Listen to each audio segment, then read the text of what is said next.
Ireland, one of Europe's most lightly populated and unspoilt countries. A country so lush and green, with its hills and valleys and slowly slipping streams, a haven for those who want to find peace and tranquility.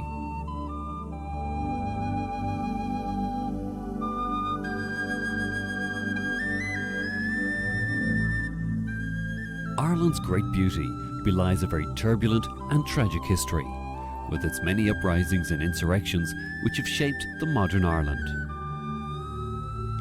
Ireland is the last outpost of the continental Europe, nestling between the Irish Sea and the mighty Atlantic Ocean. Indeed, the Atlantic is responsible for the beautiful jagged western coastline.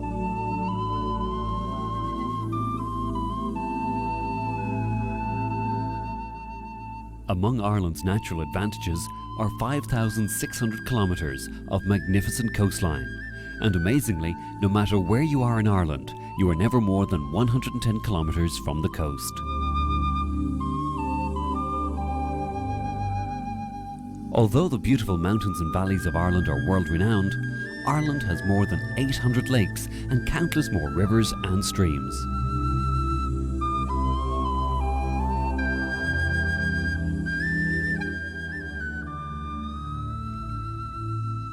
Travellers to Ireland revel in the slow and easy pace of life. Time slips by with ease, and those who visit can unwind and soak up the warm and friendly atmosphere that abounds across the land. One thing is for sure, that a holiday in Ireland is bound to leave body and soul refreshed and renewed.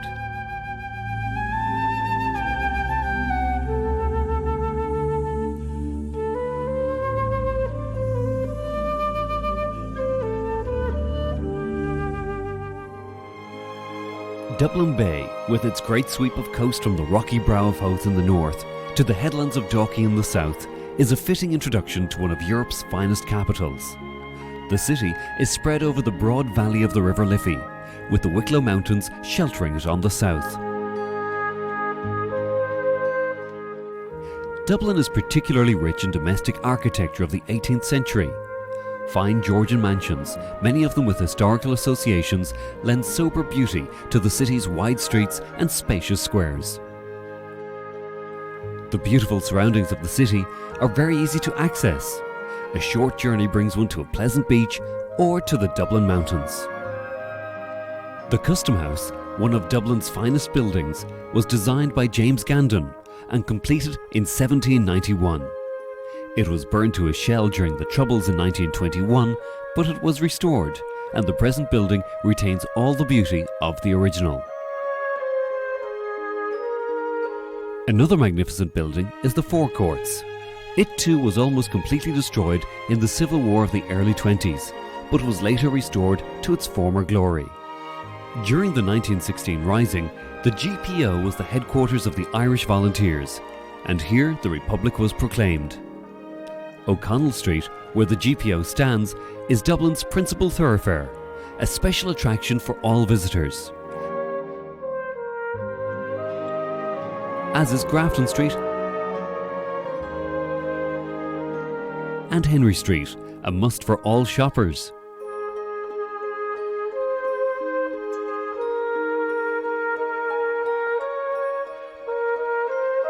The Mansion House is a fine building in Queen Anne style and has been the residence of the Lord Mayor since 1715. Christchurch Cathedral is one of the city's most outstanding historic buildings. The original 11th century structure was replaced by the great new cathedral founded by Strongbow in 1172. Malahide, on the southern shores of a narrow estuary, is a popular seaside resort with a golden sandy beach. Malahide Castle is one of Ireland's oldest and most historical castles. Howth is a very popular beauty spot, situated 9 miles from the city centre, and is renowned for its sailing activities. Howth Harbour is the largest fishing port on the east coast, and also one of the main fish processing and distribution centres in the country. Dunleary is beautifully situated on the southern shore of Dublin Bay. It was originally a small fishing village until 1834, when the Dublin to Dunleary Railway was opened. With the completion of the harbour in 1859 and the establishment of the mailboat service with Holyhead in Wales, the town developed rapidly. In 1821, its name was changed to Kingstown to commemorate the visit of King George IV, but in 1920 the name Dunleary was restored.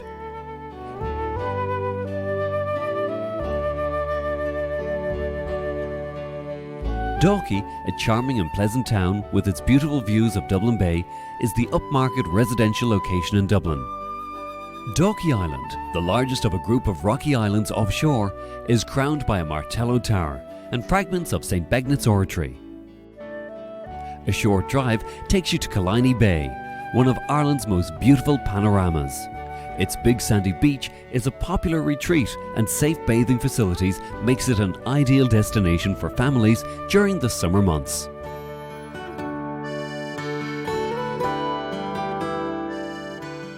To the south of Dublin City lies ridges of spectacular mountains, deep wooded valleys, cascading rivers and still lakes.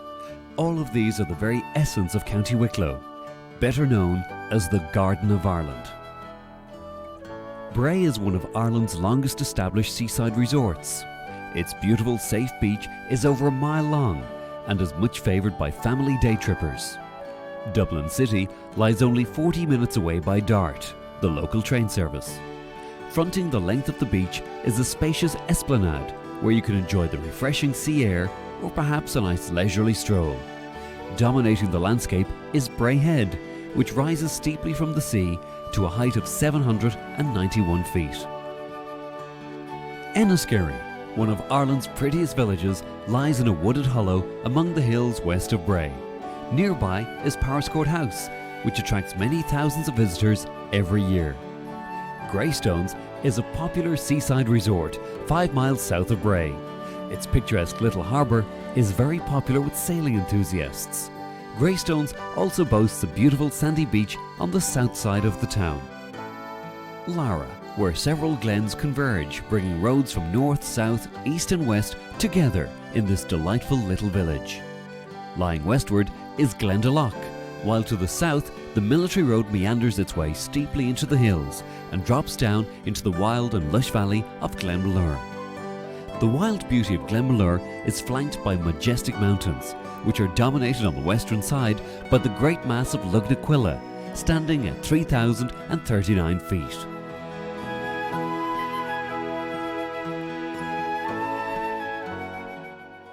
Nestling in a spectacular U-shaped valley, Glendalough is celebrated equally for its beauty and historical interest. In the 6th century, St. Kevin came here in search of solitude and peace. For years, he lived here in Glendalough as a hermit, sleeping sometimes in the hollow of a tree. In time, however, word travelled of St. Kevin and his haven of sanctity and learning in Glendalough, and soon many disciples came to Glendalough.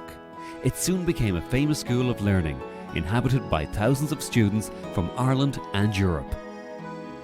The Round Tower here was designed as a safe haven for the monks from the marauding Danes who came to plunder its priceless artefacts. The tower still stands 103 feet high after more than 1,000 years.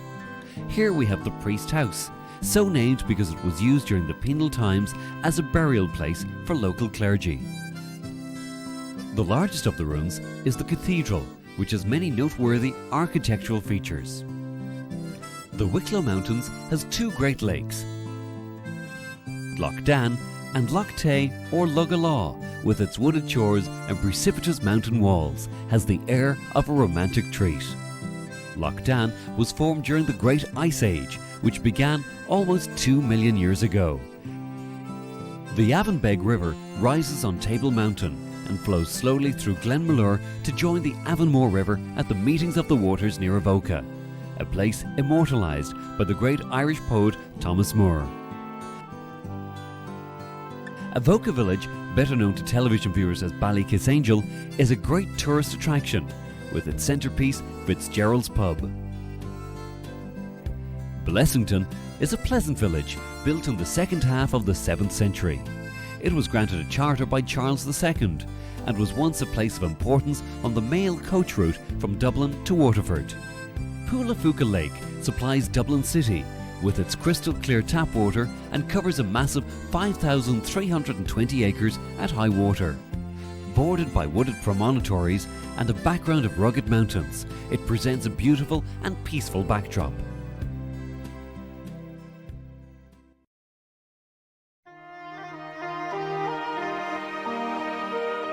Wexford is situated on the southeastern corner of Ireland, with a long jagged coastline weathered by both the Irish and Celtic seas. On the north, it is bounded by the hills of County Wicklow, and on the west lies the sleepy River Barrow and the Black Stairs Mountains. Wexford's history goes back to pre-Christian times. The county is rich in folklore and memories of the 1798 Rising, when insurgent Wexford pikemen fought heroically against overwhelming odds. Ferns was once the capital of Leinster. The religious settlement and the town which grew around it were often plundered by the Danes. In the 12th century, the King of Leinster, Dermot MacMurrough, made Ferns his capital and founded the abbey there. The abbey was later burnt to the ground in 1154 and rebuilt in 1160. The King of Leinster died here in 1171. In the graveyard still lies part of the decorated shaft of a cross which marks his grave. After the Anglo-Norman invasion, the town declined, and in 1406 the episcopal see was transferred to nearby New Ross. Enniscorthy, a thriving market town, is situated in a very picturesque part of the Slaney Valley. The town, built on steeply sloping ground on both banks of the River Slaney, was the object of many attacks in the centuries following the Anglo-Norman invasion. The castle was damaged by the first Cromwellian guns in 1649. During the 1798 Rising, it was used as a prison, and in the 19th century it was restored for use as a residence. Today, it is home to a local history museum.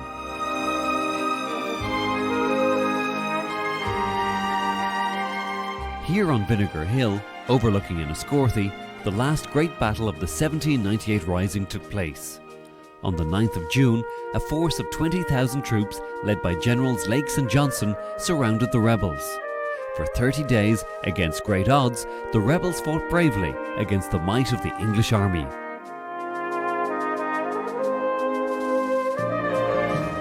Johnson Castle, built in the 13th century by the Anglo-Norman family, the Esmonds.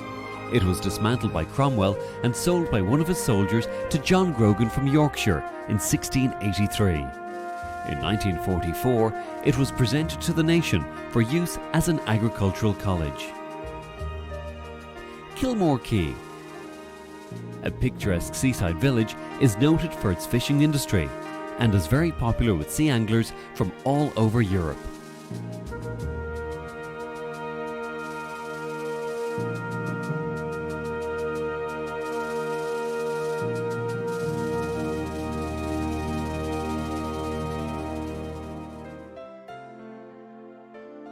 Cork is the largest of all the Irish counties, and in many ways the most varied. Rich farmlands and river valleys contrast with the wild sandstone hills of the west, and above the magnificent coastline, scooped and fretted by the Atlantic into great bays strewn with rocky headlands and long, soft, golden beaches. However, it is to the coast that most people become addicted. It is festooned with little ports, bays, inlets and harbours, and boats of every type and design are there, fishing, sailing and cruising. Kinsale is one of the most historic and picturesque towns in the county, and a very popular centre for yachting, sea angling and gourmet eating. The founder of the state of Pennsylvania, William Penn, was clerk of the Admiralty Court in Kinsale. His father, Admiral Penn, was governor of the town. The Royal Cork Yacht Club, based in Crosshaven, has the distinction of being the oldest such club in the world. It was founded in Cove in 1720 as the Water Club of the Harbour of Cork, and later moved its headquarters to Crosshaven. Under the original rules, no admiral was allowed to bring more than 2 dishes of meat for the entertainment of the club, nor more than 2 dozen wine for his treat, except where my lord the judges are invited. Just upriver is Drake's Pool, where according to legend, Sir Francis Drake is said to have taken refuge with his ships in 1587 when pursued by the Spanish fleet. On the map, Ballydehob looks like a remote spot, but this lovely and gaily painted village is the centre for an area which has attracted a thriving international artistic and literary community. Schull is a small, delightful and very attractive seaside market town, nestling between the foothills of Mount Gabriel and Schull Harbour. Being one of the most popular holiday resorts in West Cork, its quaint little harbour makes it very attractive to visiting yachtmen. Crookhaven, a charming spot with its sheltered harbour, is much used by yachtsmen and their families. A glance at a map will explain the name of this delightful little village on the crook of Cork's most southwesterly peninsula. It's the perfect location to sit and relax and forget your troubles as you watch the boats come and go. If you proceed up the road, you'll be rewarded with some supreme views, with sea, cliffs and mountain all around. Barley Cove, a lovely sweep of golden sand facing onto the Atlantic breakers. A very popular holiday resort with families from all over Cork, and nearby Mizen Head, Ireland's Land's End. The Beara Peninsula pokes a long finger into the Atlantic between the wide estuary of the Kenmare River and Bantry Bay. The Caha Mountains forms its backbone, and the Cork and Kerry border follows the summit ridge. The scenery is absolutely magnificent. Famous in song and story, Bantry Bay is of legendary beauty. The town of Bantry is delightfully situated at the head of the bay. Bantry is a busy market town and fishing port. Bantry Bay was twice entered by French fleets, in 1689 to support James II against William of Orange, and then again in 1796 to aid Wolfe and an Irish uprising. A storm dispersed Glengarriff, though famous as a tourist, is just a small town lying in the heart of a beautiful glimpse of a lovely landlocked estuary, or a lake dotted with 100 wooded inlets. Its entrance is guarded by the island of Innicullen, or better known as Garnish Island, with its famous garden. Castletownbere is the main western town of the lovely peninsula of Beara. It has the second largest fishing fleet in Ireland, coming in County Donegal. Along with Killarney, Blarney is the best known and most visited. The word Blarney has long found a place in the English dictionary. Blarney Castle was originally a fortress of the McCarthys. Built around 1446, this impressive castle stands alone with its massive keep with steeped battlements. The famous stone is set just below the battlement. To kiss it, you descend headfirst from the parapet walk, facing outwards and grasping an iron railing while someone holds your feet, and your skirt if you're so dressed. You can see the ground 40 metres below, but it's quite safe and surely worth it for the great gift of eloquence the act confers. The term Blarney is supposed to have been coined by Queen Elizabeth I, who, exasperated by the unfilled promises of submission from Dermot McCarthy, Lord of Blarney, declared angrily, "This is all Blarney. What he says, he never means."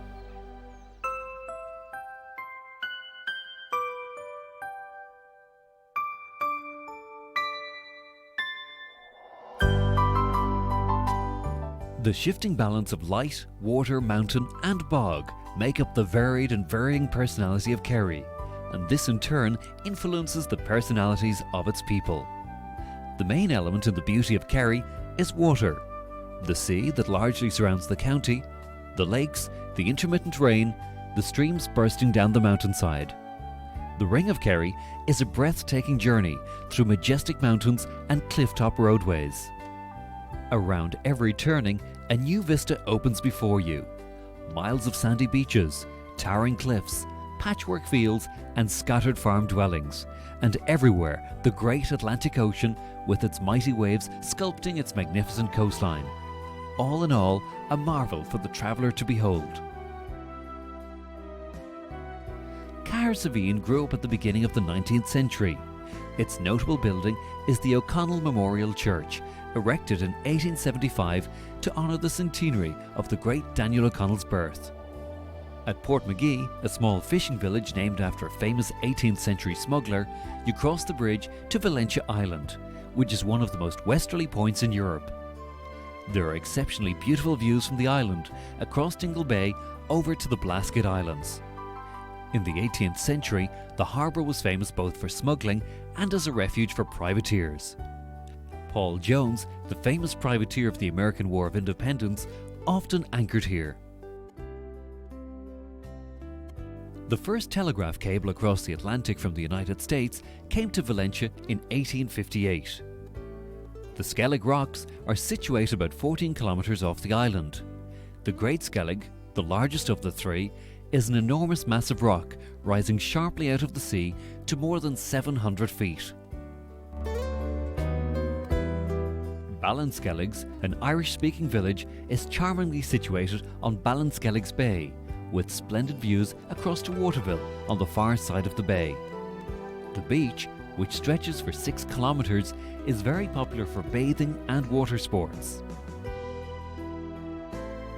A very well-known stopping-off point on the Ring of Kerry is the small but beautiful village of Sneem.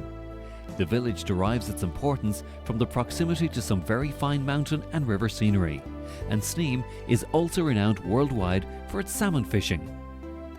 There is a monument to General de Gaulle, who, having resigned the presidency of France, stayed outside the village in 1969, and in 1978 Queen Beatrix of the Netherlands also paid a visit. On the Dingle Peninsula, there is a great jumble of old and varied mountains and cliffs, glacial valleys, cory lakes, sea, islands and golden beaches, which provide spectacular scenery. Dingle in medieval times was the principal harbour in Kerry.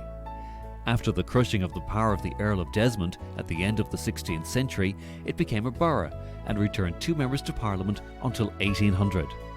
In the 18th century, the town was a great centre for smuggling. Dingle today is a very busy fishing port and also attracts many foreign visitors during the summer season. Sleigh Head is one of Kerry's best-known landmarks, with its splendid coastal scenery, and in the background is the group of 7 islands known as the Blaskets. They have been uninhabited since 1953, when the young emigrated because of the harsh living conditions. It was from this Gaelic-speaking area of Kerry that some of the most beautiful Irish literature has sprung. The accounts of island life left through the writing records the warmth and the fun, as well as the misery and the heartbreak experienced by the islanders. Here we have some magnificent views of Tralee Bay, and also the great bulk of Mount Brandon, which is said to be named after St. Brendan, the navigator who was reputed to have discovered America. Descending from Connor Pass 1,500 feet above sea level, the road winds along the base of great cliffs, and in the deep valley below are a number of small lakes. The Gap of Dunloe is a magnificent defile that runs for 4 miles between the McGillycuddy Reeks, Ireland's highest mountain, and the Purple Mountain Group. At the entrance to the gap is the famous Kate Carney's cottage, where visitors leave their vehicles and journey through the gap in pony and trap.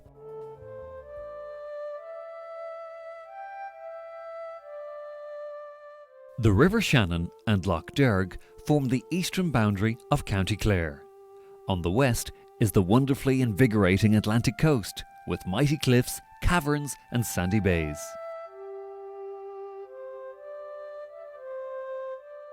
To the north, this rugged coast rises nearly 700 feet above the sea, in the sheer cliffs of Moher. On the south is the broad Shannon estuary, where Ireland's greatest river meets the sea.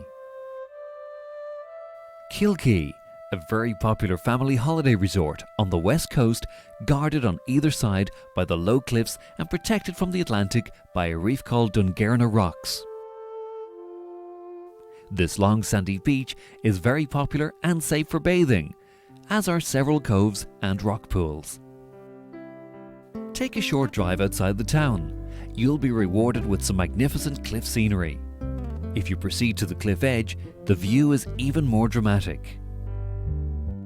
Here we have Bishop's Island, which has the remains of St. Senan's Oratory.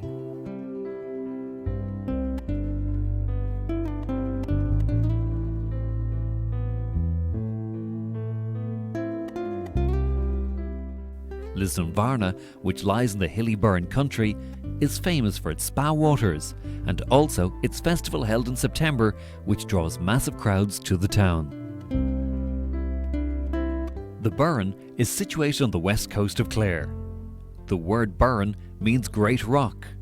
The region is described by geologists as karst, after a similar tract of country in Slovenia. There are many legends about this area, with its abundance of antiquities dating from prehistoric to medieval times. Wild and desolate when the rain and wind blows in from the Atlantic, but on a summer's day, a place of peace and tranquility. Dublin is known the world over by lovers of Irish traditional music. Every summer, the village is thronged with visitors who come to enjoy its great music sessions. There is also a regular ferry service to the Aran Islands. Killaloe lies on the west bank of the River Shannon and is connected to Ballina in County Tipperary by a 13-arch bridge. The town, being so close to Lough Derg, attracts a lot of cruising, sailing and water skiing visitors during the season. You can also enjoy a river bus pleasure trip on Lough Derg.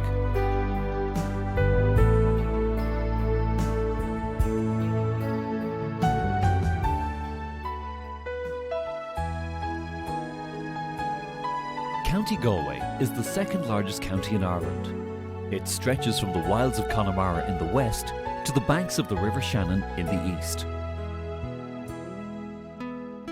Galway is a county of contrasts. Rich farming land extends east and north.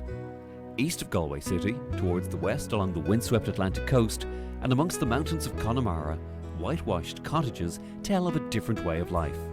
This is an area of stony barren ground, which has seen many of its sons forced to emigrate to seek opportunities in far-off lands.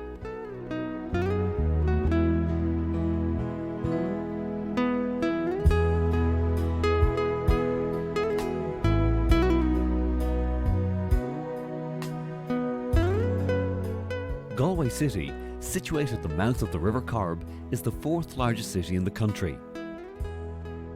The city grew up around a castle, which the de Burgh family built here in the 13th century. In the following centuries, strong trade with France and Spain led to prosperity for the local merchant families. 14 families controlled the town and became known as the Tribes of Galway. Today, with a population of nearly 60,000 people, the city is a vibrant and cosmopolitan place with a thriving commercial and cultural community. Heading west from the city, one enters Connemara with its breathtaking scenery. This is an area renowned for its wild and rugged beauty. Inland lies some of the most beautiful and unspoiled landscapes in Western Europe, which is sparsely inhabited. Along the coast are beaches of coral with a blue-green sea that resembles something from the Mediterranean. This is regarded by many as the real Ireland, an area where natives cling to tradition despite the passing of time and where the Irish language is very much alive. Oughterard is the largest town on the western side of Lough Corb, which is the largest lake in the Republic at 42,000 acres and is renowned for its salmon and brown trout.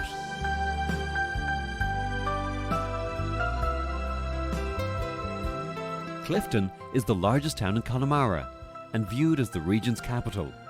It was founded at the start of the 19th century by local landlord and sheriff John Darcy.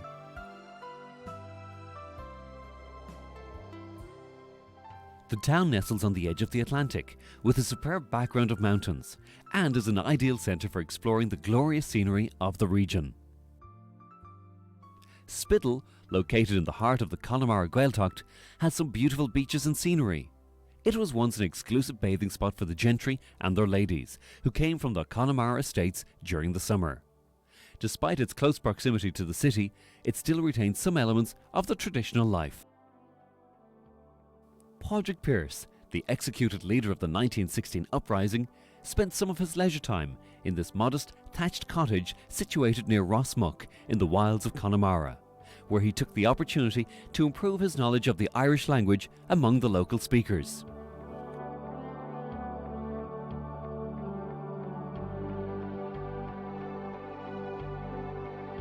Rhineville Peninsula, and the coast eastwards to Killary Harbour, which separates Galway from Mayo, has some magnificent sea and mountain scenery, which is second to none.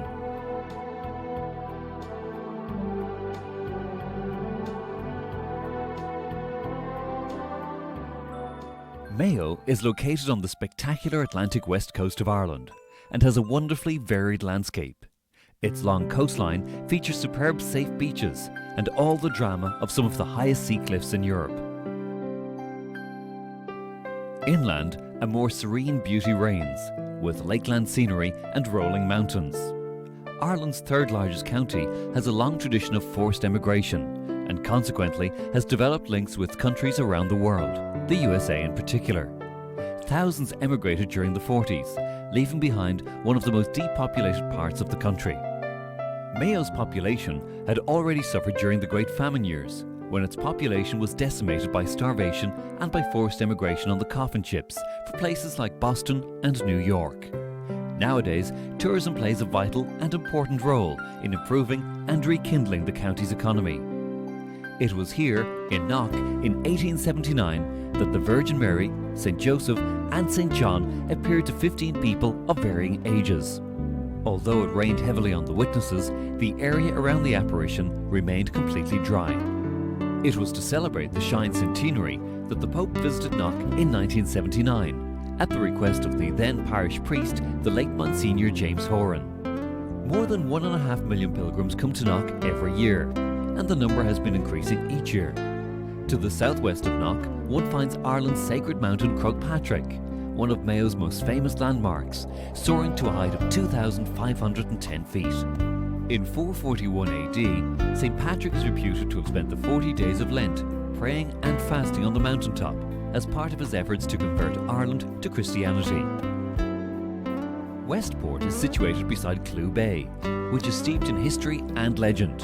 The islands are associated with a warrior woman, Granuaile, otherwise known as Grace O'Malley. The English writer William Thackeray, who visited the West in 1842, described the scenery around Clew Bay as the most beautiful in the world. Westport is one of the few planned towns in the country. It was designed in the 1700s by James Watt. The mall, with its lime trees lining both sides of the Carrowbeg River, is a charming thoroughfare. The town attracts visitors of every age and nationality, and they love what they find. A unique blend of old and new, living memories of a bygone era mingling happily with the lively, busy town of today. Ballina is the largest town in the county. It's a thriving industrial, commercial and tourist centre. The Moy Fishery is one of the most famous salmon angling venues in the world. Catches of over 5,000 salmon have been recorded in a single season. Its entire length of just over 2.5 kilometres is located within the Ballina town boundaries. In 1216, 300 years before the Reformation, Ballintubber Abbey was founded by King Cathal O'Connor near the site of the church built by St. Patrick in 441. Like all other abbeys in Britain and Ireland, Ballintubber was suppressed by King Henry VIII. After the destruction by Cromwell in 1653, the abbey was roofless. But for 250 years, the people of Ballintubber attended Mass in wind, rain and snow. During the 1700s, the abbey once again suffered under the penal laws. Yet, despite this traumatic history, the abbey refused to die, and now has the unique status of being Ireland's only royal abbey, which has been in continuous use for over 785 years. Sligo is a maritime county of extraordinary beauty and vivid contrast, with its Corrie lakes, mountains and rivers.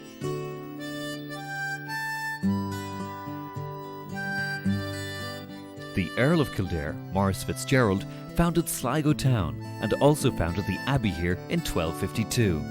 Although it is commonly called Sligo Abbey, it was in fact a Dominican friary.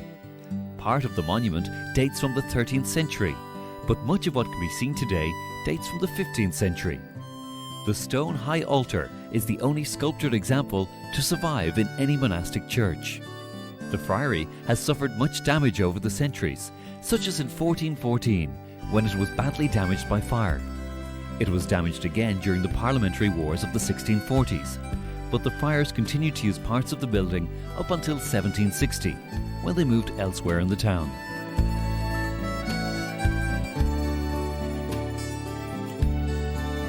Lough Gill is widely believed to rival Killarney for its sheer natural beauty. Dotted with many islands and surrounded by wood-clad hills, this lake is indeed a picturesque sight and one of Sligo's best-known beauty spots. Near the southeastern shores of the lake is the tiny island of Innisfree, which W.B. Yeats immortalised in his most widely known lyric.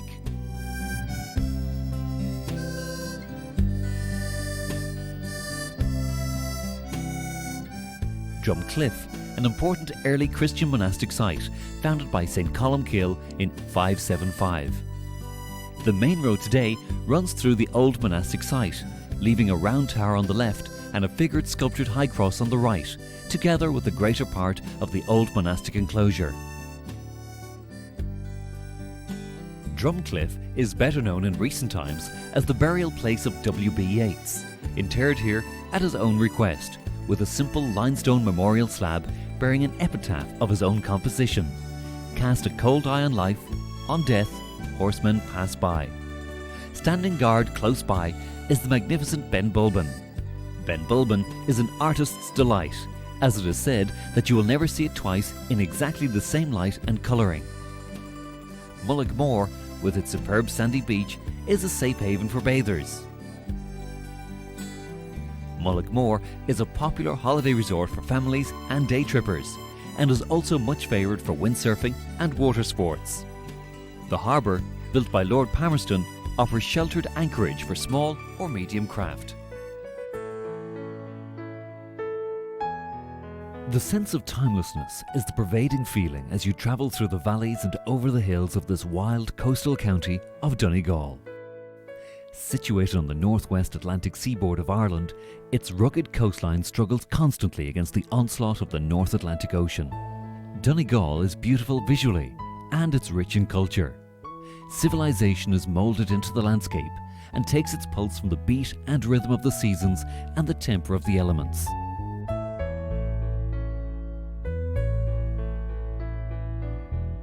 A strong salty fish smell heralds the approach of Killybegs, Ireland's premier commercial fishing port. The arrival of the fishing fleet is a sight not to be missed. Seagulls swarm around the pier as the fish are unloaded from the trawlers. This thriving town also accommodates the leisure sea anglers and pleasure boats.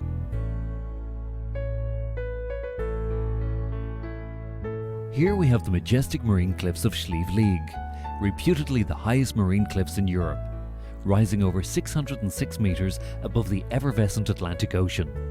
What better location to sit and relax, or simply take a walk and enjoy the magic of this remarkable area.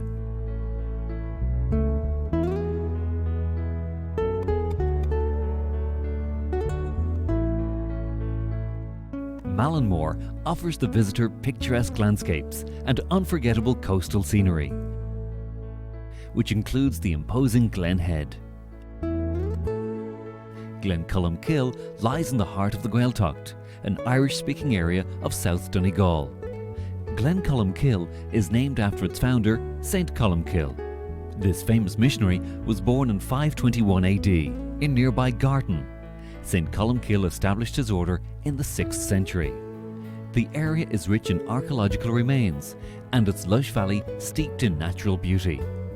Glengesh Pass gives you an astonishing sense of being transported to a magical wilderness.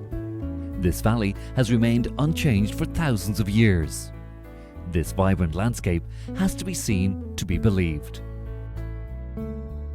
Naran and Portneuf are small, twin resorts blessed with extraordinary natural beauty. Situated beneath low sheltering hills on the shore of Guibara Bay, the main beach sweeps in a semicircle of dazzling white sand backed by huge dunes, which lighten up the landscape even on the dullest days. Burtonport, an important fishing port where more salmon are landed than at any other port in Ireland or England.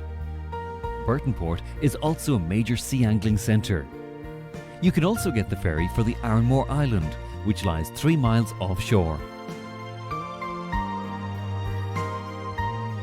The Rosses is situated in the heart of the Gaeltacht in County Donegal. The Gaeltacht is a generic term for areas in Ireland where the Irish language is the first language of the people, and the social and cultural tradition associated with it. The area covers more than 60,000 acres of rock-strewn land, intersected by streams and dotted with numerous lakes. It offers an incomparable wealth of unspoiled mountains, rivers, lakes and beaches. Crute Island, joined to the mainland by a small bridge, has a scenic 9-hole golf course. The wild bog and reed beds are a haven for wildlife, and the view across the bay to Owen Island is memorable. Back across the bridge, we arrive in Kincasla, a tiny village in the heart of the Rosses, better known as Daniel O'Donnell's homeland. Here we have some of the most beautiful scenery to be found in any part of the country. Its peace and tranquility is something special.